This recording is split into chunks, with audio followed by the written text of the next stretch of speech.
أشهد أن محمد رسول الله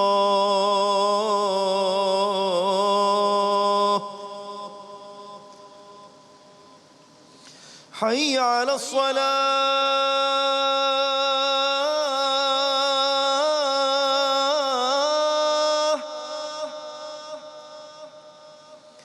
حي على الصلاة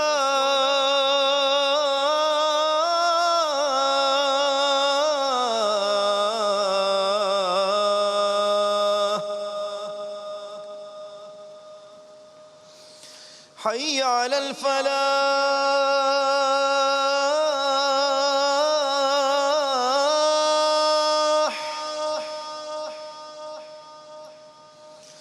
حي على الفلاح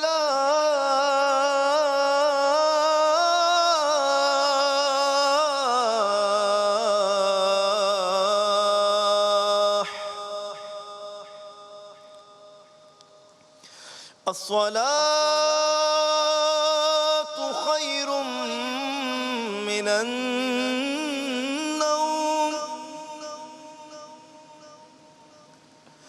الصلاة خير من النوم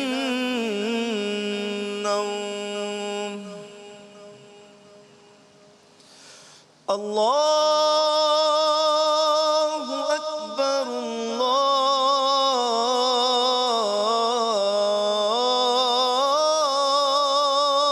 الله أكبر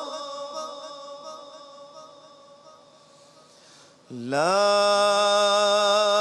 إله إلا الله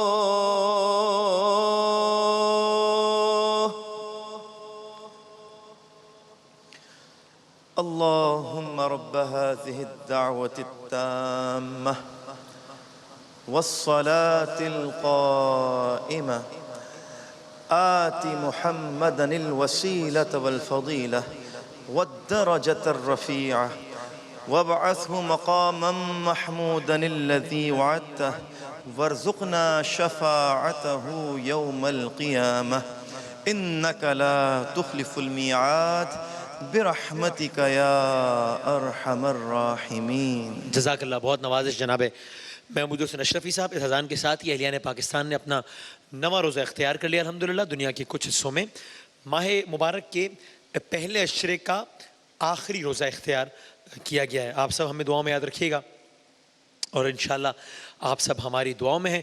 آیت کریمہ سے ہی اختتام کرتے ہیں آج کی نشریات کا. بسم اللہ الرحمن الرحیم. وَظَنُّونِي إِذْ ذَهَبَ مُغَاضِبًا فَظَنَّ أَن لَّن نَّقْدِرَ عَلَيْهِ فَنَادَىٰ فِي الظُّلُمَاتِ اللَّا إِلَٰهَ إِلَّا أَنتَ سُبْحَانَكَ إِنِّي كُنتُ مِنَ الظَّالِمِينَ فَاسْتَجَبْنَا لَهُ وَنَجَّيْنَاهُ مِنَ الْغَمِّ وَكَذَٰلِكَ نُنجِّ الْمُؤْمِنِينَ. اللہ تعالیٰ نے چاہا صحت و سلامتی رہی انشاءاللہ تو اب سے کچھ گھنٹوں بعد یعنی کہ 1:45 پر انشاءاللہ. تب تک کے لیے اللہ حافظ.